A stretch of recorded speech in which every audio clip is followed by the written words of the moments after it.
além da parede externa. Foi seguido por um segundo e um terceiro. Astavas viu que as criaturas haviam atraído minha atenção. Lá, disse ele, apontando para eles, estão três de uma série de razões semelhantes pelas quais não teria sido seguro para nós nos aventurarmos fora do recinto. Eles eram grandes macacos brancos de Barsoom, criaturas tão selvagens que até mesmo aquele feroz leão barsomiano, o Ban, hesita em cruzar seu caminho. Eles servem a dois propósitos, explicou Rastabas. Eles desencorajam aqueles que poderiam rastejar sobre mim à noite da cidade de Tonol, onde não estou sem muitos bons inimigos, e evitam a deserção por parte de meus escravos e assistentes. Mas como seus clientes chegam até você? Eu perguntei. Como seus suprimentos são trazidos? Ele se virou e apontou para a parte mais alta do telhado irregular do prédio abaixo de nós.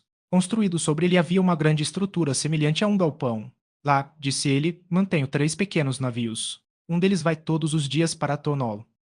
Fui dominado pela ânsia de saber mais sobre esses navios, nos quais pensei ter visto um meio muito necessário de escapar da ilha, mas não ousei questioná-lo por medo de despertar suas suspeitas. Quando nos viramos para descer a pista da torre, expressei interesse na estrutura que dava evidências de ser muito mais antiga do que qualquer um dos edifícios circundantes. Esta torre, disse Rastabas, foi construída há cerca de 23 mil anos por um ancestral meu que foi expulso de Tonol pelo Jeddak reinante da época. Aqui e em outras ilhas, ele reuniu um número considerável de seguidores, dominou os pântanos circundantes e se defendeu com sucesso por centenas de anos. Embora minha família tenha sido autorizada a retornar a Tonol desde então, esta tem sido a casa deles, aos quais, um por um, foram adicionados os vários edifícios que você vê ao redor da torre, cada andar dos quais se conecta com o edifício adjacente do telhado aos poços mais baixos abaixo do solo. Essa informação também me interessou muito, pois pensei ter visto onde ela também poderia ter uma influência considerável em meu plano de fuga, e assim, enquanto descíamos a pista, encorajei Rastabas a discorrer sobre a construção da torre, sua relação com os outros edifícios e especialmente sua acessibilidade a partir dos poços. Caminhamos novamente no jardim externo e, quando voltamos aos aposentos de Rastabas, já estava quase escuro e o cirurgião-mestre estava consideravelmente cansado. Sinto que vou dormir bem esta noite, disse ele quando o deixei. Espero que sim, Rastabas, respondi. Capítulo Vi Escape. Geralmente era cerca de 3 horas após a refeição da noite, que era servida imediatamente após o anoitecer, que o estabelecimento se acalmava definitivamente durante a noite. Embora eu preferisse esperar mais tempo antes de empreender o que tinha em mente, não pude fazê-lo com segurança, pois havia muito a ser realizado antes do amanhecer. Foi assim que, com as primeiras indicações de que os ocupantes do prédio em que meu trabalho seria realizado haviam se retirado para passar a noite, deixei meus aposentos e fui direto para o laboratório, onde, felizmente para meus planos, os corpos de Gorajus, o assassino de Tonol e 378J493.811 repousavam. Foi o trabalho de alguns minutos para carregá-los para as mesas adjacentes, onde rapidamente os amarrei com segurança contra a possibilidade de que um ou ambos não estivessem dispostos a concordar com a proposta que eu estava prestes a fazer e, assim, me forçar a anestesiar por fim. As incisões foram feitas, os tubos fixados e os motores ligados. 378J493.811 a quem chamarei daqui em diante por seu próprio nome, Tartarus, foi o primeiro a abrir os olhos, mas ele não recuperou a consciência plena quando Gorajus mostrou sinais de vida. Esperei até que ambos parecessem bastante restaurados. Tartarus estava me olhando com um reconhecimento crescente que trouxe uma expressão mais venenosa de ódio ao seu semblante. Gorajus ficou francamente intrigado. A última vez que ele se lembrou foi a cena na Câmara da Morte no instante em que seu carrasco passou uma espada em seu coração. Fui eu quem quebrou o silêncio. Em primeiro lugar, eu disse, deixe-me dizer onde você está, se você ainda não sabe. Eu sei muito bem onde estou, rosnou Tartarus. Ah! Exclamou Gorajus, cujos olhos estavam vagando pela câmara. Eu posso adivinhar onde estou. O Quitonolian não ouviu falar de Rastavas. Então eles venderam meu cadáver para o velho açougueiro, não é? E agora? Acabei de chegar? Você está aqui há 6 anos. Eu disse a ele e pode ficar aqui para sempre, a menos que nós três possamos chegar a um acordo nos próximos minutos. E isso vale para você também, Tartarus. 6 anos. Refletiu Gorajus. Bem, fora com isso, cara. O que você quer? Se for para matar Rastavas, não. Ele me salvou da destruição total, mas nomei-me algum outro, de preferência Vobiscan, Jeddak de Tonol. Encontre-me uma lâmina e matarei 100 para recuperar a vida. Não procuro a vida de ninguém, a menos que lhe atrapalhe a realização do meu desejo neste assunto que tenho em mãos. Escutar. Astavas tinha aqui uma bela garota duriana. Ele vendeu seu corpo para Shasha, Jedara de Fundal, transplantando o cérebro da menina para o corpo enrugado e hediondo do Jedara. É minha intenção recuperar o corpo, restaurá-lo ao seu próprio cérebro e devolver a garota do Or. Goraju sorriu. Você tem um grande contrato em suas mãos, disse ele, mas posso ver que você é um homem segundo o meu coração e eu estou com você. Isso dará liberdade e luta, e tudo o que peço é uma chance de um golpe em Vobis Khan. Eu prometo a você a vida, respondi, mas com o entendimento de que você me serve fielmente e a nenhum outro, não assumindo nenhum negócio próprio, até que o meu seja levado a uma conclusão bem-sucedida. Isso significa que terei que servi-lo por toda a vida, respondeu ele, pois o que você empreendeu nunca poderá realizar, mas isso é melhor do que deitar aqui em uma laje fria esperando que o velho Ras-Tabas apareça e corte minha moela. Eu sou seu. Deixe-me levantar para que eu possa sentir um bom par de pernas debaixo de mim novamente. E você? Eu perguntei, virando-me para Dartarus enquanto soltava os laços que prendiam Gorajus. Pela primeira vez, notei que a expressão feia que eu havia notado pela primeira vez no rosto de Dartarus dera lugar a uma expressão de ansiedade. Tire minhas amarras. Ele gritou. Vou segui-lo até os confins de Barson e o caminho leva até agora ao cumprimento de seu desígnio, mas não vai. Isso levará a Fundar e à Câmara do Perverso Xaxa, onde, pela generosidade de meus ancestrais, poderei ter a oportunidade de vingar o horrível mal que a criatura me fez. Você não poderia ter escolhido alguém mais adequado para sua missão do que Dartarus, uma vez soldado da guarda de Jidara, a quem ela matou para que, em meu antigo corpo, um de seus nobres podres pudesse cortejar a garota que eu amava. Um momento depois, os dois homens estavam ao meu lado e, sem mais demora, eu os conduzi em direção à pista que descia para os poços sob o prédio.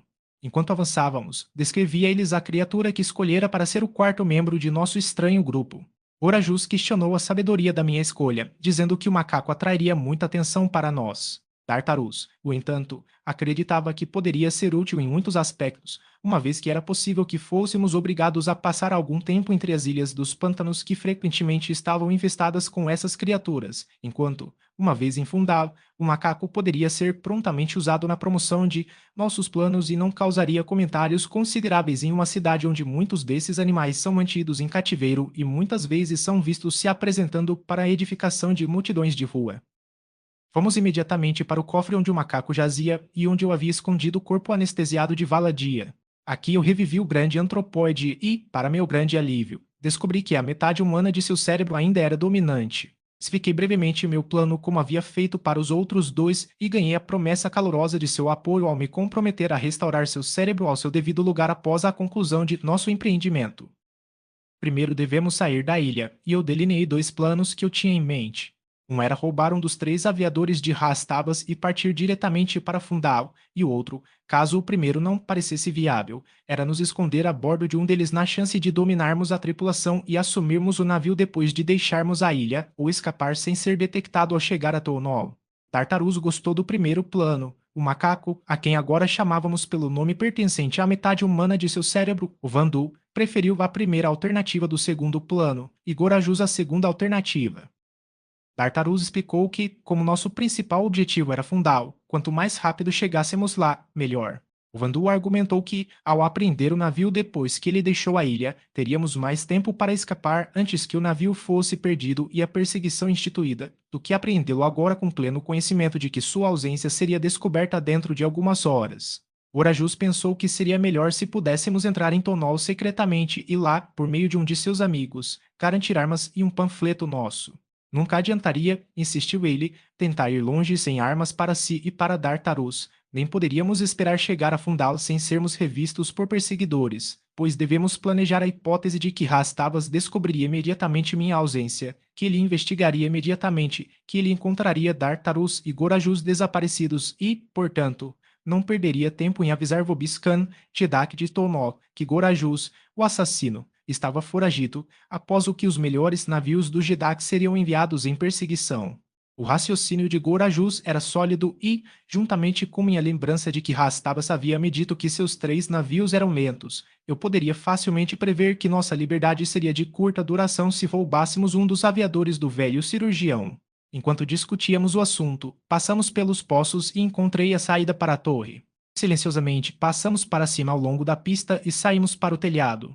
Ambas as luas voavam baixo pelos céus e a cena era quase tão clara quanto o dia. Se alguém estava prestes a descobrir, era certo. Corremos em direção ao hangar e logo estávamos dentro dele, onde, pelo menos por um momento, respirei muito mais facilmente do que sob aquelas duas luas brilhantes no telhado exposto. Os aviadores eram dispositivos de aparência peculiar, baixos, atarracados, com proas e polpas arredondadas e com vésis cobertos, todas as suas linhas proclamando-os como transportadores de carga construídos para qualquer coisa menos velocidade. Um era muito menor que os outros dois e um segundo estava evidentemente passando por reparos. O terceiro eu entrei e examinei cuidadosamente. Gorajus estava comigo e apontou vários lugares onde poderíamos nos esconder com pouca probabilidade de descoberta, a menos que houvesse suspeita de que poderíamos estar a bordo. Isso, é claro, constituía algum perigo muito real, tanto que decidi arriscar todos a bordo do pequeno voador, que Gorajus me garantiu que seria o mais rápido dos três, quando Dartarus enfiou a cabeça no navio e me fez sinal para vir rapidamente. Há alguém por perto, disse ele quando cheguei ao seu lado. Onde? Eu exigi. Venha, disse ele e me levou até a parte de trás do hangar, que estava nivelado com a parede do prédio sobre o qual estava, e apontou por uma das janelas para o jardim interno, onde, para minha consternação, vi Rastabas andando lentamente de um lado para o outro. Por um instante fiquei doente de desespero, pois sabia que nenhum navio poderia deixar aquele telhado sem ser visto enquanto alguém estivesse no jardim abaixo, e Rastabas menos do que todas as pessoas no mundo, mas de repente uma grande luz surgiu sobre mim. Liguei para os três próximos a mim e expliquei meu plano. Instantaneamente, eles compreenderam as possibilidades e, um momento depois, corremos o pequeno voador para o telhado e viramos o nariz para o leste, longe de Tonol. Então Gorajus entrou nela, ajustou os vários controles como havíamos decidido, abriu o acelerador, voltou para o teto. Nós quatro corremos para o hangar e corremos para a janela traseira, onde vimos o navio se movendo lenta e graciosamente sobre o jardim e a cabeça de Rastabas, cujos ouvidos devem ter captado instantaneamente o ronronar fraco do motor, pois ele estava olhando para cima quando chegamos à janela. Instantaneamente ele saudou o navio e, recuando da janela para não me ver, respondi: Adeus, Astavas. Sou eu, Vadvaro, saindo para um mundo estranho para ver como é. Voltarei. Os espíritos de seus ancestrais estarão com você até então. Essa foi uma frase que aprendi lendo na biblioteca de Rastavas e fiquei muito orgulhoso dela. Volte imediatamente, ele gritou em resposta, ou você estará com os espíritos de seus próprios ancestrais antes que outro dia termine. Eu não respondi. O navio estava agora a tal distância que temi que minha voz não parecesse mais vir dele e que fôssemos descobertos. Sem mais demora, nos escondemos a bordo de um dos aviadores restantes, aquele sobre o qual nenhum trabalho estava sendo feito, e começou um período de espera tão longo e cansativo quanto me lembro de ter passado. Eu finalmente havia perdido qualquer esperança de que o navio voasse naquele dia quando ouvi vozes no hangar e, em seguida, o som de passos a bordo do aviador. Um momento depois, alguns comandos foram dados e quase imediatamente o navio se moveu lentamente para o campo aberto. Nós quatro estávamos amontoados em um pequeno compartimento construído em um pequeno espaço entre os tanques de flutuação de estibordo dianteiro e traseiro. Era muito escuro e mal ventilado, tendo evidentemente sido projetado como um armário de armazenamento para utilizar o espaço desperdiçado. Não ousamos conversar por medo de chamar a atenção para nossa presença e, pela mesma razão, nos movemos o mínimo possível, já que não tínhamos meios de saber a não ser que algum membro da tripulação poderia estar logo além da porta estreita que nos separava da cabine principal do navio. No geral, estávamos muito desconfortáveis, mas a distância até Tonol não é tão grande, mas podemos esperar que nossa situação mude em breve, pelo menos se Tonol fosse o destino do navio. Disso logo tivemos uma esperança animadora. Estávamos fora há pouco tempo quando, fracamente, ouvimos um granizo e então os motores foram imediatamente desligados e o navio parou. Que navio? Ouvimos uma voz exigir e a bordo do nosso veio a resposta. O Vozar, Torre de Tavas para Tonol. Ouvimos um arranhão quando o outro navio tocou o nosso. Estamos subindo a bordo para revistá-lo em nome de Vobiscan, Jedak de Tonol. Abra um caminho, gritou um do outro navio. Nossa alegria foi de curta duração. Ouvimos o arrastar de muitos pés e Goraju sussurrou em meu ouvido. O que devemos fazer?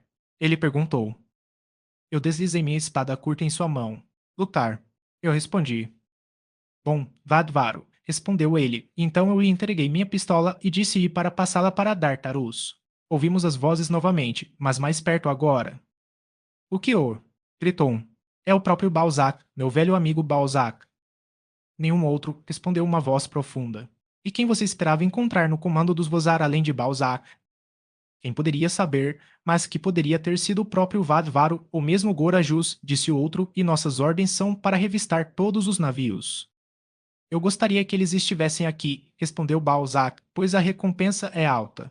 Mas como eles poderiam, quando o próprio Rastabas com seus próprios olhos os viu voar no pinsar antes do amanhecer deste dia e desaparecer no leste? Você está certo, Balzac, concordou o outro, e foi uma perda de tempo revistar seu navio. Venham, homens, para os nossos.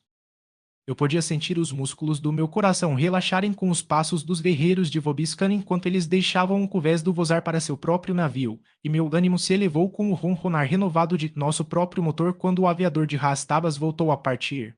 Gorajus dobrou os lábios perto do meu ouvido. Os espíritos de nossos ancestrais sorriem para nós, ele sussurrou. É noite e a escuridão ajudará a cobrir nossa fuga do navio e do cais de pouso. O que faz você pensar que é noite? Eu perguntei. O navio de Vobiscan estava por perto quando saudou e perguntou nosso nome. À luz do dia, ele poderia ter visto que navio éramos. Ele estava certo. Estávamos trancados naquele buraco abafado desde antes do amanhecer e, embora eu pensasse que já havia um tempo considerável, também percebi que a escuridão, a inação e a tensão nervosa tenderiam a fazer parecer muito mais longo do que realmente tinha sido, de modo que eu não teria ficado muito surpreso se tivéssemos feito o túnel à luz do dia. A distância da torre de Tavas a Tonola é insignificante, de modo que, pouco depois que o navio de Vobiscan falou conosco, paramos no cais de desembarque em nosso destino. Por muito tempo esperamos, ouvindo os sons do movimento a bordo do navio e nos perguntando, pelo menos de minha parte, quais seriam as intenções do capitão.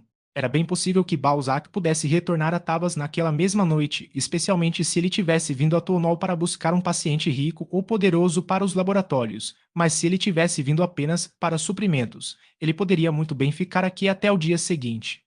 Isso eu aprendi com Gorajus. Meu próprio conhecimento dos movimentos dos voadores de Ra estava sendo consideravelmente menor do que nada, pois, embora eu tivesse sido tenente do cirurgião Mor por meses, soube apenas no dia anterior da existência de sua pequena frota, estando de acordo com a política de Rastabas não me dizer nada a menos que a narrativa coincidisse e promovesse seus próprios planos.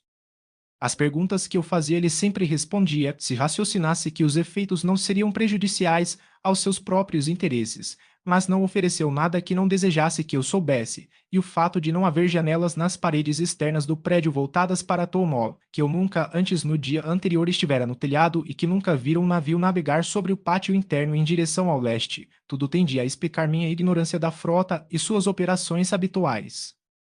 Esperamos em silêncio até que o silêncio caísse sobre o navio, indicando que a tripulação havia se retirado para passar a noite ou que haviam descido para a cidade. Então, após uma consulta sussurrada com Gorajus, decidimos fazer uma tentativa de deixar o panfleto.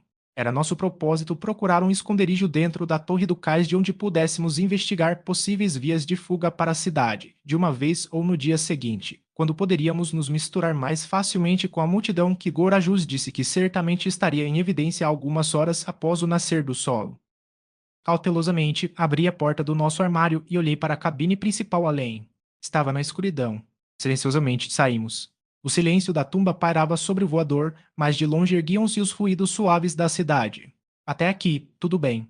Então, sem som, sem aviso, uma explosão de luz brilhante iluminou o interior da cabine. Senti meus dedos apertarem o punho da minha espada enquanto olhava rapidamente ao redor.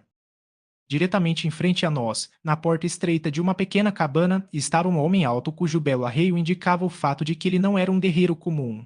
Em ambas as mãos, ele segurava uma pesada pistola barsomiana em cujos canos nos encontramos olhando. Capítulo Vimãos ao alto. Em tom calmo, ele falou as palavras do equivalente barsomiano de nossas mãos terrenas para cima. A sombra de um sorriso sombrio tocou seus lábios e, ao nos ver hesitar em obedecer às suas ordens, falou novamente. Faça o que eu digo e você ficará bem. Mantenha silêncio perfeito. Uma voz elevada pode significar sua condenação, um tiro de pistola com certeza. Gorajus ergueu as mãos acima da cabeça e nós outros seguimos seu exemplo. Eu sou Balzac, anunciou o estranho. Meu coração caiu. Então é melhor você começar a atirar, disse Gorajus, pois você não vai nos levar vivos e estamos 4 para 1. Não tão rápido. Gorajus, admoestou o capitão do Vozar, até que você saiba o que está em minha mente. Isso nós já sabemos, pois ouvimos você falar da grande recompensa que aguardava o captor de Vadvaro e Gorajus, retrucou o assassino de Tonol. Se eu tivesse desejado tanto essa recompensa, poderia tê-lo entregado ao navio de Vobiscan quando ele nos embarcou, disse Balzac. Você não sabia que estávamos a bordo do Vozar, lembrei. Ah, mas eu fiz. Gorajus bufou sua descrença. Como então? Balzac nos lembrou, eu fui capaz de estar pronto neste exato lugar quando você saiu de seu esconderijo. Sim, eu sabia que você estava a bordo. Mas como? Perguntou D'Artarus. É irrelevante, respondeu Balzac, mas para satisfazer sua curiosidade natural, direi que tenho aposentos em uma pequena sala na Torre de Tavas. Minhas janelas dão para o telhado e o hangar. Minha longa vida passada a bordo de aviadores me tornou muito sensível a todos os sons de um navio. Motores mudando de velocidade me acordarão na calada da noite, tão rapidamente quanto sua partida ou parada. Fui acordado pela partida dos motores do Pissar. Eu vi 3 de vocês no telhado e a quarta a cair do convés do aviador quando ela começou e meu julgamento me disse que o navio estava sendo enviado sem tripulação por algum motivo do qual eu não tinha conhecimento. Era tarde demais para eu evitar o ato e então esperei em silêncio para saber o que viria a seguir. Eu vi você se apressar para o hangar e ouvi o granizo de Rastavas e sua resposta, e então eu vi você embarcar no Vozar. Imediatamente desci ao telhado e corri silenciosamente para o hangar, temendo que você pretendia fugir com este navio, mas não havia ninguém sobre os controles, e de uma pequena porta na sala de controle, através da qual se tem uma visão da cabine principal, eu vi você entrar no armário. Fiquei imediatamente convencido de que seu único propósito era se esconder para Tonolo e, consequentemente, além de ficar de olho em seu esconderijo, continuei com meus negócios como de costume. E você não aconselhou Rastavas? Eu perguntei. Eu não aconselhei ninguém, respondeu ele. Anos atrás, aprendi a cuidar da minha vida, a ver tudo, a ouvir tudo e a não contar nada a menos que me beneficiasse fazê-lo. Mas você disse que a recompensa é alta para nossa apreensão, Corajoso lembrou. Não seria lucrativo coletá-lo. Existem no peito de homens honrados, respondeu Balzac, forças que se levam acima da cobiça por ouro, e embora os tonolianos sejam supostamente um povo livre das influências fulminantes do sentimento, ainda assim, eu, pelo menos, não estou totalmente inconsciente da exigência de gratidão. 6 anos atrás, Corajus, você se recusou a assassinar meu pai, sustentando que ele era um bom homem, digno de viver e que já havia feito amizade com você um pouco. Hoje, por meio de seu filho, você colhe sua recompensa e, em certa medida, é recompensado pela punição que foi aplicada a você por Vobiscan por causa de sua recusa em matar o pai de Balzac. Mandei minha tripulação embora para que ninguém a bordo do Vozar, exceto eu, pudesse ter conhecimento de sua presença. Diga-me seus planos e ordene-me de que maneira posso ser útil para você. Queremos chegar às ruas sem sermos observados, respondeu Gorajus. Você pode apenas nos ajudar para que não coloquemos sobre seus ombros mais responsabilidade por nossa fuga. Você tem nossa gratidão e Intonol. Não preciso lembrá-lo, a gratidão de Gorajus é uma posse que até mesmo o Jidak ansiava. Seu problema é complicado, disse Balzac, depois de um momento de reflexão, pelo pessoal de seu partido. O macaco imediatamente atrairia a atenção e levantaria suspeitas. Conhecendo muito dos experimentos de Rastabas, percebi imediatamente esta manhã, depois de observá-lo com você, que ele tinha o cérebro de um homem, mas esse mesmo fato atrairia para ele e para você a atenção mais próxima das massas. Não preciso familiarizá-los com o fato, rosnou o Vandu. Para eles, preciso ser apenas um macaco cativo. Esses são desconhecidos em Tonol. Não inteiramente, embora sejam raros, respondeu Balzac. Mas também há a pele branca de Vadvaro. As Tabas parece não ter sabido nada da presença do macaco com você, mas ele conhecia muito bem Vadvaro, e sua descrição foi divulgada por todos os meios sob seu comando. Você seria reconhecido imediatamente pelo primeiro Tonolian que colocasse os olhos em você, e então haveria Gorajus. Ele está morto há 6 anos, mas arrisco-me a que dificilmente haja um Tonolian que quebrou a casca antes de 10 anos atrás que não conheça o rosto de Gorajus tão bem quanto conhece o de sua própria mãe. O próprio Jedak não era mais conhecido pelo povo de Tonol do que Gorajus. Isso deixa apenas alguém que pode escapar da suspeita e da detecção nas ruas de Tonol. Se pudéssemos obter armas para esses outros, sugeri, talvez ainda chegássemos à casa do amigo de Gorajus. Lutar pela cidade de Tonol? Perguntou Balzac. Se não houver outra maneira, deveríamos ter que fazê-lo, respondi. Admiro a vontade, comentou o comandante do Vozar, mas temo que a carne não tenha força suficiente. Esperar.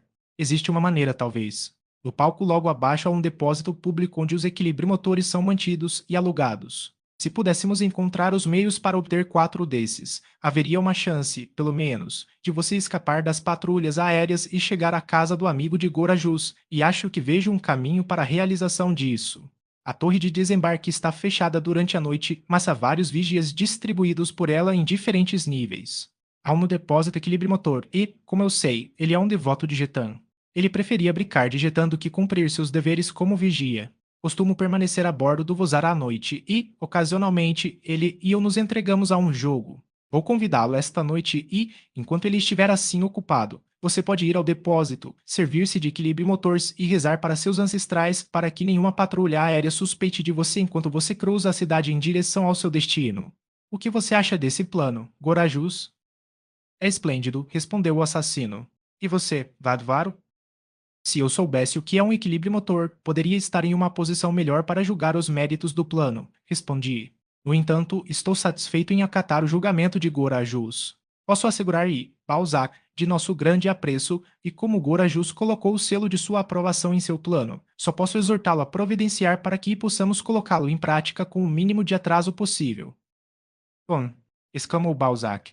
Venha comigo e eu vou escondê-lo até que eu tenha atraído o vigia para o jogo Getan dentro da minha cabine.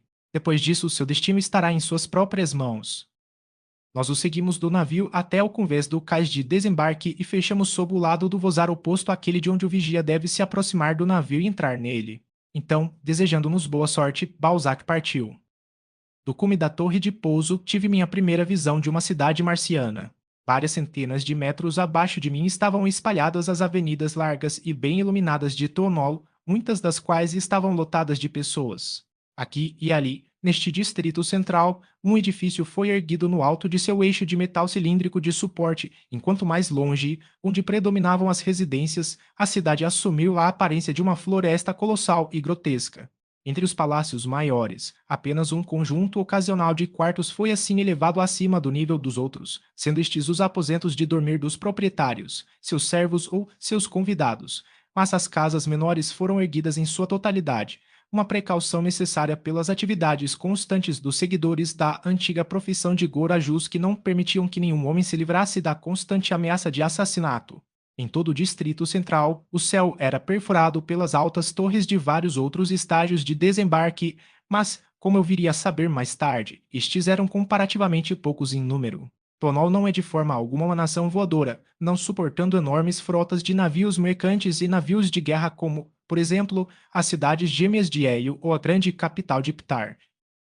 Uma característica peculiar da iluminação pública de Tonol, e de fato a mesma condição se aplica à iluminação de outras cidades barsomianas que visitei. Notei pela primeira vez naquela noite enquanto esperava no palco de desembarque o retorno de Balzac com o vigia. A luminosidade abaixo de mim parecia confinada diretamente à área a ser iluminada, não havia difusão de luz para cima ou além dos limites que as lâmpadas foram projetadas para iluminar. Isso foi efetuado, disseram-me, por lâmpadas projetadas sobre princípios resultantes de eras de investigação das propriedades das ondas de luz e as leis que as governam, que permitem aos cientistas barsomianos confinar e controlar a luz como confinamos e controlamos a matéria. As ondas de luz saem da lâmpada, passam por um circuito prescrito e retornam à lâmpada. Não há desperdício nem, estranho isso me pareceu, as sombras densas quando as luzes são devidamente instaladas e ajustadas, para que as ondas ao passar pelos objetos retornem à lâmpada e ilumine todos os lados deles. O efeito dessa iluminação da grande altura da torre foi bastante notável. A noite estava escura, não havendo luas àquela hora nesta noite, e o efeito foi obtido quando, sentado em um auditório escuro e olhando para um palco brilhantemente iluminado, eu ainda estava decidido a observar a vida e a cor por baixo quando ouvimos Balzac retornando. Que ele havia sido bem-sucedido em sua missão era evidente pelo fato de que ele estava conversando com outro. 5 minutos depois, saímos silenciosamente de nosso esconderijo e descemos para o estágio abaixo, onde estava o depósito equilíbrio motor. Como o roubo é praticamente desconhecido em Barsum, exceto para fins totalmente dissociados do desejo de obter lucro pecuniário por meio da coisa roubada, nenhuma precaução é tomada contra o roubo. Portanto, encontramos as portas do depósito abertas e Gorajus e Dartarus rapidamente selecionaram 4 equilibriomotores e os ajustaram sobre nós. Eles consistem em um cinturão largo, não muito diferente do cinturão salva-vidas usado a bordo de transatlânticos. Esses cinturões são preenchidos com o oitavo raio barsoomiano, o raio de propulsão, em um grau suficiente para equalizar a atração da gravidade e, assim, manter uma pessoa em equilíbrio entre essa força e a força oposta exercida pelo oitavo raio. Permanentemente preso à parte de trás da correia está um pequeno motor de rádio, cujos controles estão na frente da correia. Rigidamente presa e projetando-se de cada lado da borda superior do cinto está uma asa forte e leve com pequenas alavancas manuais para alterar rapidamente sua posição. Gorajus explicou rapidamente o método de controle, mas eu pude apreender que poderia haver constrangimento e problemas esperando por mim antes de dominar a arte de voar em um equilíbrio motor. Ele me mostrou como inclinar as asas para baixo ao caminhar para que eu não saísse do chão a cada passo, e assim ele me levou até a borda do estágio de pouso.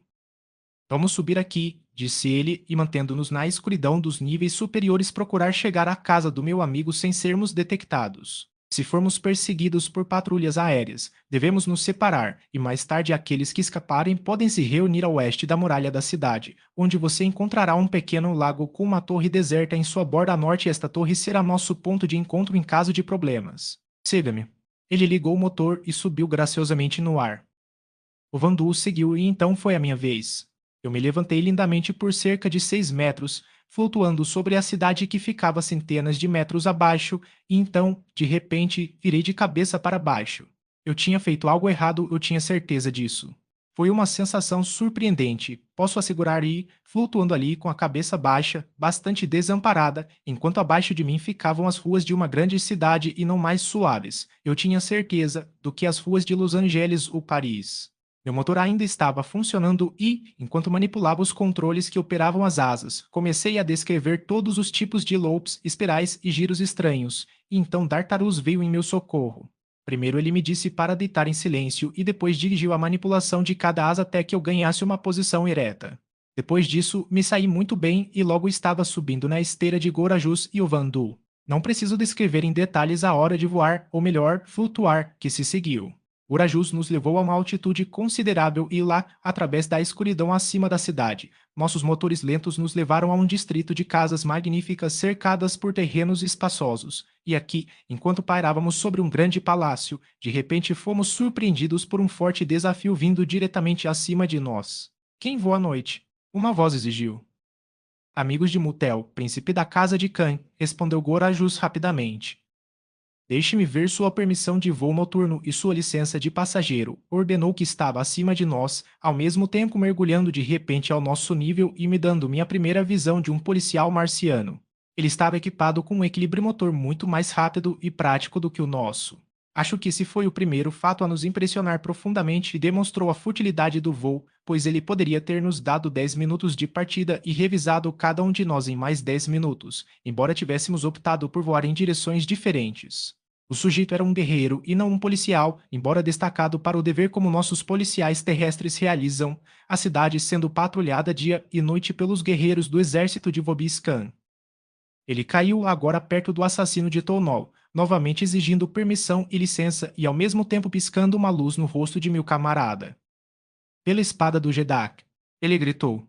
A fortuna amontou seus favores sobre mim. Quem teria pensado uma hora depois que seria eu quem receberia a recompensa pela captura de Gorajus? Qualquer outro tolo poderia ter pensado nisso, respondeu Gorajus, mas ele estaria tão errado quanto você, e enquanto falava, ele golpeou com a espada curta que eu lhe emprestara. O golpe foi quebrado pela asa do equilíbrio motor do guerreiro, que ele demoliu, mas infligiu um ferimento grave no ombro do sujeito. Ele tentou recuar, mas a asa danificada fez com que ele apenas girasse de forma irregular. Então ele agarrou seu apito e tentou soprar uma poderosa explosão que foi interrompida por outro golpe da espada de Gorajus que abriu a cabeça do homem até a ponta do nariz. Rápido! Gritou o assassino. Devemos cair nos jardins de Mutel, pois esse sinal trará um enxame de patrulhas aéreas sobre nossas cabeças. Os outros eu vi caindo rapidamente em direção ao chão, mas novamente tive problemas. Pressionei minhas asas como faria, movi-me apenas ligeiramente para baixo e por um caminho que, se continuado, teria me levado a uma distância considerável dos jardins de Mutel. Eu estava me aproximando de uma das partes elevadas do palácio, o que parecia ser uma pequena suíte erguida sobre seu eixo de metal brilhante muito acima do solo. De todas as direções, eu podia ouvir os assobios gritantes das patrulhas aéreas respondendo ao último chamado de seu camarada cujo cadáver flutuava logo acima de mim, um dia mesmo na morte para apontar o caminho para seus companheiros nos procurarem. Eles certamente o descobririam, e então eu estaria à vista deles e meu destino selado. Talvez eu pudesse encontrar a entrada para o apartamento se aproximando sombriamente. Lá eu poderia me esconder até que o perigo passasse, desde que eu pudesse entrar, sem ser detectado. Direcionei meu curso para a estrutura. Uma janela aberta tomou forma na escuridão e então eu colidi com uma fina rede de arame. Eu havia me deparado com uma cortina protetora que afasta os assassinos do ar desses apartamentos altos para dormir. Eu senti que estava perdido. Se eu pudesse alcançar o chão, poderia encontrar esconderijo entre as árvores e arbustos que eu tinha visto vagamente delineados abaixo de mim nos jardins desse príncipe barsomiano, mas não consegui cair em um ângulo suficiente para me levar ao chão dentro do jardim, e quando tentei descer em espiral, virei-me e comecei a subir novamente. Pensei em rasgar meu cinto e deixar o oitavo raio escapar, mas em minha falta de familiaridade com essa força estranha, temia que tal ato pudesse me precipitar no chão com muita violência, embora estivesse determinado a recorrer a ele como última alternativa se nada menos drástico se apresentasse. Em minha última tentativa de espiralar para baixo, subi rapidamente com os pés à frente para uma colisão repentina e surpreendente com algum objeto acima de mim. Enquanto me endireitava freneticamente, esperando ser imediatamente apreendido por um membro da patrulha aérea, encontrei-me cara a cara com o cadáver do guerreiro que Gorajus havia matado. O assobio das patrulhas aéreas soava cada vez mais próximo. Só poderia ser uma questão de segundos antes de eu ser descoberto, e com a severa necessidade que me confrontava, com a morte me olhando no rosto, irrompeu sobre mim uma possível via de fuga do meu dilema. Agarrando com força com a mão esquerda o arnês do morto Tonolian, sacei minha adaga e cortei seu cinto de flutuação uma dúzia de vezes. Instantaneamente, quando os raios se separam, seu corpo começou a me arrastar para baixo. Nossa descida foi rápida, mas não precipitada, e foi apenas uma questão de segundos antes de pousarmos suavemente no gramado escarlate dos jardins de Mutel, príncipe da casa de Khan, perto de uma moita de arbustos pesados. Acima de mim soaram os apitos das patrulhas circulando enquanto eu arrastava o cadáver do guerreiro para as profundezas ocultas da folhagem. Nenhum instante cedo demais para a segurança, pois quase imediatamente os raios brilhantes de um holofote dispararam do convés de um pequeno navio de patrulha, iluminando os espaços abertos do jardim ao meu redor. Um olhar apressado através dos galhos e folhas do meu santuário não revelou nada sobre meus companheiros, e dei um suspiro de alívio ao pensar que eles também haviam encontrado esconderijo. A luz tocou por um curto período de tempo sobre os jardins e depois passou, assim como o som dos apitos da patrulha, enquanto a busca prosseguia em outro lugar, dando-me assim a garantia de que nenhuma suspeita foi dirigida ao nosso esconderijo.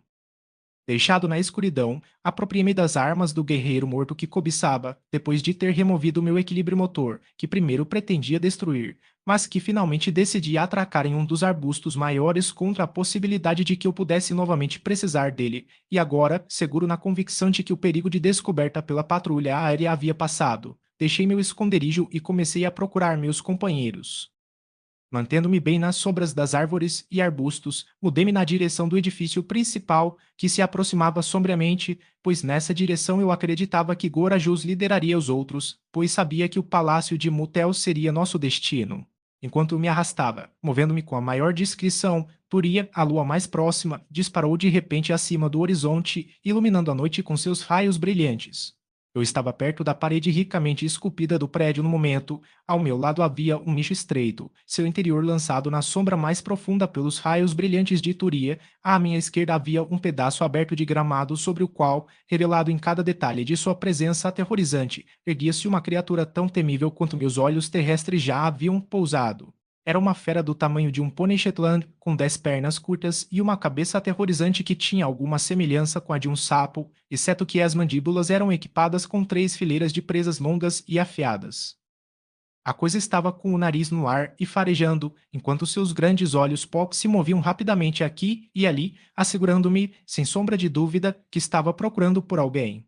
Não estou inclinado a ser egoísta, mas não pude evitar a convicção de que ele estava me procurando. Foi minha primeira experiência com um cão de guarda marciano, e enquanto eu procurava me esconder dentro das sombras escuras do nicho atrás de mim, no exato instante em que os olhos da criatura pousaram em mim, ouvi seu rosnado e o vi avançar direto em minha direção. Tive uma premonição de que isso poderia provar minha última experiência com um. Desembainhei minha espada longa enquanto recuava para o nicho, mas com a sensação da total inadequação da arma desacostumada em face desses 300 ou 400 quilos de ferocidade encarnados. Lentamente, recuei para as sombras enquanto a criatura se aproximava de mim e, ao entrar no nicho, minhas costas colidiram com um obstáculo sólido que pôs fim a uma nova retirada. Capítulo X. O Palácio de Mutel. Quando o calote entrou no nicho, experimentei, acredito, todas as reações do rato encurralado e certamente sei que me propus a lutar dessa maneira proverbial. A besta estava quase em cima de mim e eu estava metaforicamente me chutando por não ter permanecido ao ar livre, onde havia muitas árvores altas. Quando o apoio nas minhas costas de repente cedeu, uma mão saiu da escuridão atrás de mim e agarrou meu arnês e eu fui puxado rapidamente para a escuridão escura. Uma porta bateu e a silhueta do calote contra a entrada iluminada pela lua do nicho foi apagada. Uma voz rouca falou em meu ouvido. Venha comigo. Disse. Uma mão encontrou a minha e, assim, fui conduzido pela escuridão do que logo descobri ser um corredor estreito das colisões constantemente recorrentes que tive primeiro com um lado e depois com o outro. Subindo gradualmente, o corredor virou abruptamente em ângulos retos e vi além do meu guia uma luminosidade fraca que aumentou gradualmente até que outra curva nos levou ao limiar de uma câmara brilhantemente iluminada, um apartamento magnífico, cujos móveis e decorações deslumbrantes imploram os escassos poderes descritivos de minha língua nativa. Ouro, marfim, pedras preciosas, madeiras maravilhosas, tecidos resplandecentes, peles deslumbrantes e arquitetura surpreendente combinaram-se para impressionar minha visão terrena com uma imagem que eu nunca havia sonhado em sonhar, e no centro desta sala, cercados por um pequeno grupo de marcianos, estavam meus 3 companheiros.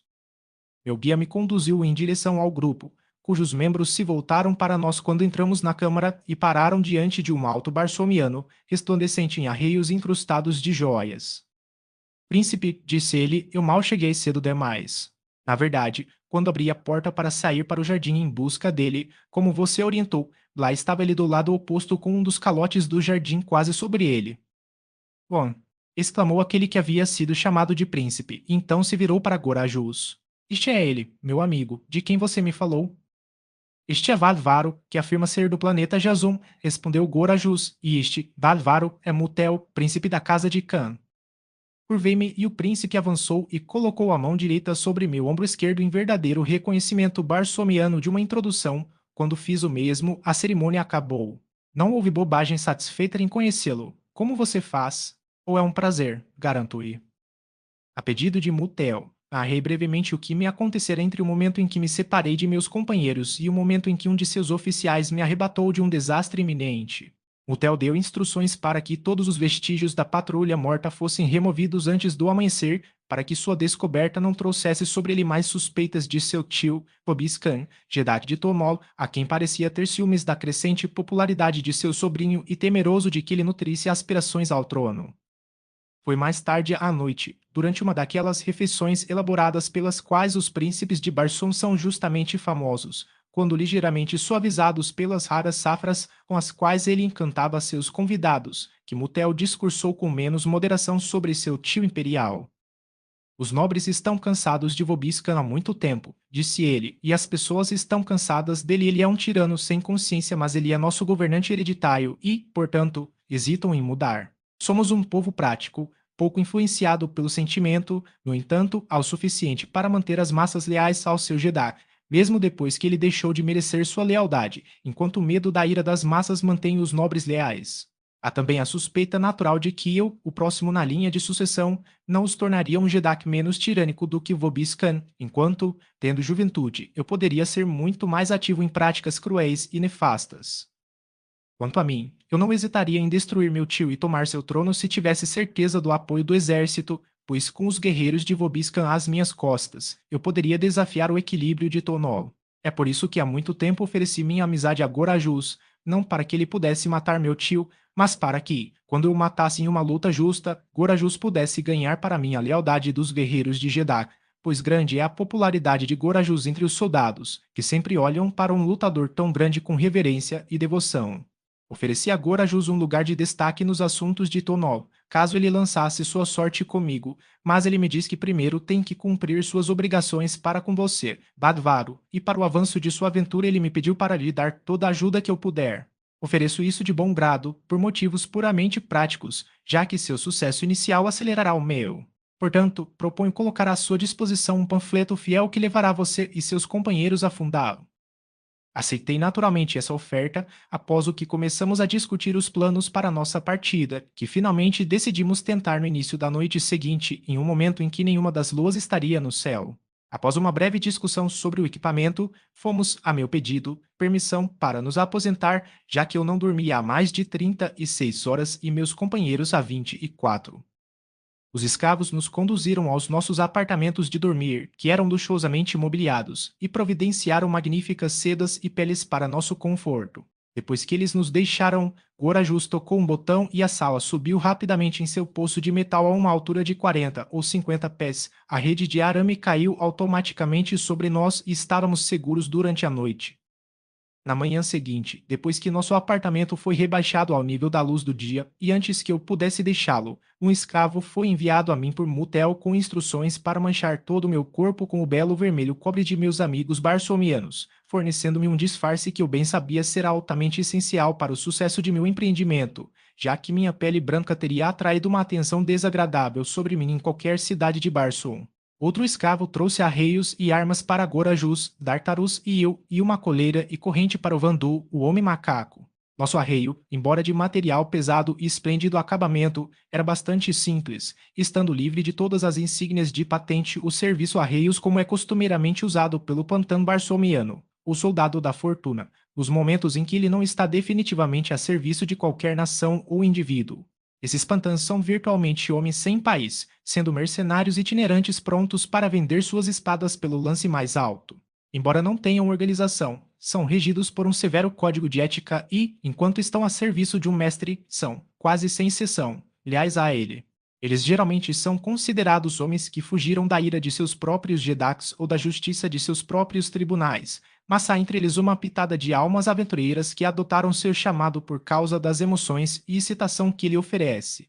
Embora sejam bem pagos, também são grandes jogadores e gastadores notórios, com o resultado de que quase sempre ficam sem fundos e muitas vezes reduzidos a expedientes estranhos para ganhar a vida entre os compromissos, um fato que deu grande plausibilidade à nossa posse de um macaco treinado, que em Marte não pareceria mais notável do que a posse de um macaco ou papagaio por um velho sal recém-retornado, de um longo cruzeiro, a um de nossos portos terrestres. Neste dia em que fiquei no palácio de Mutel, passei muito tempo na companhia do príncipe, que teve prazer em me questionar sobre os costumes, a política, a civilização e a geografia da terra, com muitos dos quais fiquei surpreso ao notar. Ele parecia bastante familiarizado, um fato que ele explicou ser devido ao maravilhoso desenvolvimento dos instrumentos astronômicos barsomianos, fotografia sem fio e telefonia sem fio, o último dos quais foi levado a tal estado de perfeição que muitos sábios barsomianos conseguiram aprender várias línguas terrenas, notadamente urdu, inglês e russo, e, alguns, chinês também. Essas foram, sem dúvida, as primeiras línguas a atrair sua atenção devido ao fato de serem faladas por um grande número de pessoas em grandes áreas do mundo. O hotel me levou a um pequeno auditório em seu palácio que me lembrou um pouco as salas de projeção privadas na Terra. Tinha, devo dizer, capacidade para cerca de 200 pessoas e foi construído como uma grande câmera obscura, o público sentado dentro do instrumento, de costas para a lente e na frente deles, preenchendo uma extremidade inteira da sala, um grande vidro fosco sobre o qual é jogada a imagem a ser observada. Mutel sentou-se a uma mesa sobre a qual havia um mapa dos céus. Logo acima do gráfico havia um braço móvel carregando um ponteiro. Este ponteiro Mutel se moveu até que pousou sobre o planeta Terra. Então ele desligou a luz da sala e imediatamente apareceu sobre a placa de vidro fosco uma visão, como se poderia obter de um avião viajando a uma altitude de 1000 pés. Havia algo estranhamente familiar na cena diante de mim. Era de um país desolado e devastado. Vi tocos quebrados cujo arranjo ordenado proclamava que aqui um pomar havia florescido e dado frutos.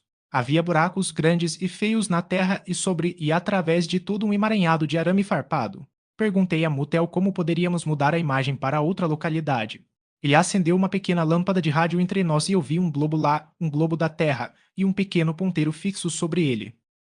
O lado deste globo agora apresentado a você representa a face da Terra voltada para nós, explicou Mutel. Você notará que o globo está girando lentamente. Coloque este ponteiro onde você quiser sobre o globo e essa parte de Jazum será revelada para você. Movi o ponteiro muito lentamente e a imagem mudou. Uma aldeia em ruínas apareceu. Vi algumas pessoas se movendo entre suas ruínas. Eles não eram soldados. Um pouco mais adiante, encontrei trincheiras e abrigos também não havia soldados aqui. Movi o ponteiro rapidamente para o norte e para o sul ao longo de uma vasta linha de trincheiras. Aqui e ali, nas aldeias, havia soldados, mas eram todos soldados franceses e nunca estiveram nas trincheiras. Não havia soldados alemães nem lutas. A guerra acabou, então. Mudei o ponteiro para o Reno e atravessei. Havia soldados na Alemanha, soldados franceses, soldados ingleses, soldados americanos. Tínhamos vencido a guerra. Fiquei feliz, mas parecia muito distante e bastante real, como se tal mundo não existisse e nenhum povo tivesse lutado. Era como se eu estivesse lembrando através de suas ilustrações um romance que eu havia lido há muito tempo. Você parece muito interessado naquele país devastado pela guerra, observou Mutel. Sim, expliquei, lutei naquela guerra. Talvez eu tenha sido morto. Eu não sei. E você ganhou? Ele perguntou. Sim, meu povo venceu, respondi. Lutamos por um grande princípio e pela paz e felicidade de um mundo. Espero que não tenhamos lutado em vão. Se você quer dizer que espera que seu princípio triunfe porque você lutou e venceu, ou que a paz virá, suas esperanças são fúteis. A guerra nunca trouxe paz, mas traz mais e maiores guerras. A guerra é o estado natural da natureza, é loucura combatê-la. A paz deve ser considerada apenas como um tempo de preparação para o principal negócio da existência do homem. Se não fosse pela guerra constante de uma forma de vida sobre outra e até mesmo sobre si mesma, os planetas seriam tão invadidos pela vida que ela se sufocaria. Descobrimos em Barsoom que longos períodos de paz trouxeram pragas e doenças terríveis que mataram mais do que as guerras mataram e de uma forma muito mais hedionda e dolorosa. Não há prazer, nem emoção, nem recompensa de qualquer tipo a ser obtida morrendo na cama de uma doença repugnante. Todos nós devemos morrer, vamos, portanto, sair e morrer em um grande e emocionante jogo e abrir espaço para os milhões que nos seguirão. Nós tentamos isso em Barsoom e não ficaríamos sem guerra. Mutel me contou muito naquele dia sobre a filosofia peculiar dos Tonorians. Eles acreditam que nenhuma boa ação foi realizada, exceto por um motivo egoísta. Eles não têm Deus nem religião. Eles acreditam, como todos os barsomianos educados, que o homem veio originalmente da árvore da vida, mas, ao contrário da maioria de seus companheiros, eles não acreditam que um ser onipotente criou a árvore da vida. Eles sustentam que o único pecado é o fracasso ou o sucesso, seja qual for o alcançado, é meritório e, no entanto, por mais paradoxal que pareça, eles nunca quebram sua palavra dada. Mutel explicou que eles superaram os resultados perniciosos dessa fraqueza degradante e essa bobagem sentimental raramente, ou nunca, vinculando-se à lealdade a outro, e apenas por um período definitivamente prescrito. À medida que os conheci melhor, e especialmente Gorajus, comecei a perceber que muito de seu desprezo ostentado pelas sensibilidades mais sutis era ilusório. É verdade que gerações de inibição atrofiaram até certo ponto as características do coração e da alma que os mais nobres entre nós tanto estimam, que os laços de amizade eram frouxos e que o parentesco de sangue não despertava nenhum alto senso de responsabilidade ou amor, mesmo entre pais e filhos. No entanto, Gorajus era essencialmente um homem de sentimento, embora sem dúvida tivesse corrido pelo coração qualquer um que ousasse acusá-lo disso, provando assim perfeitamente a verdade da acusação do outro. Seu orgulho em sua reputação de integridade e lealdade provou que ele era um homem de coração tão verdadeiramente quanto seu ciúme de sua reputação de crueldade provou que ele era um homem de sentimento, e em tudo isso ele era apenas típico do povo de Tonol. Eles negavam a divindade e, ao mesmo tempo, adoravam o fetiche da ciência que haviam permitido obcecá-los tão prejudicialmente quanto os fanáticos religiosos aceitam o governo irracional de seus deuses imaginários, e assim, com todo o seu alardeado conhecimento, eles não eram inteligentes porque desequilibrados. À medida que o dia chegava ao fim, fiquei mais ansioso para estar longe. Bem a oeste, através de léguas desoladas de pântano, ficava Fundal, e em Fundal o belo corpo da garota que eu amava e que jurei devolver ao seu legítimo dono. A refeição da noite havia terminado e o próprio Mutel nos conduziu a um hangar secreto em uma das torres de seu palácio. Aqui os artesãos prepararam um panfleto para nós, tendo removido durante o dia todos os sinais de sua propriedade real, até mesmo alterando ligeiramente suas linhas, de modo que, em caso de captura, o nome de Mutel não poderia de forma alguma estar relacionado à expedição.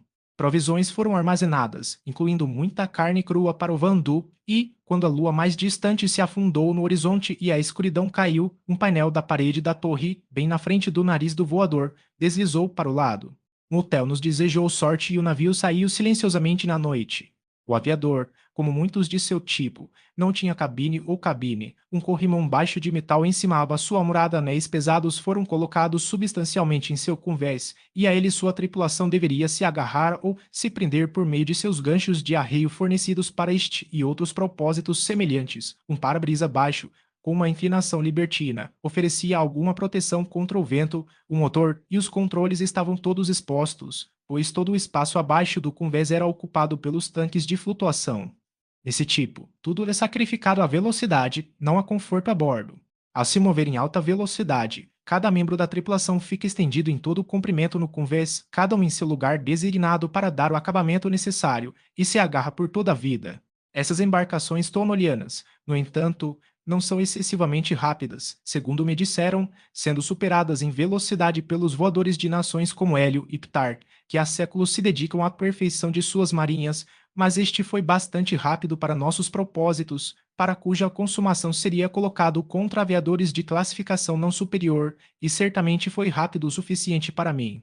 Em comparação com o vozar lento, parecia disparar pelo ar como uma flecha.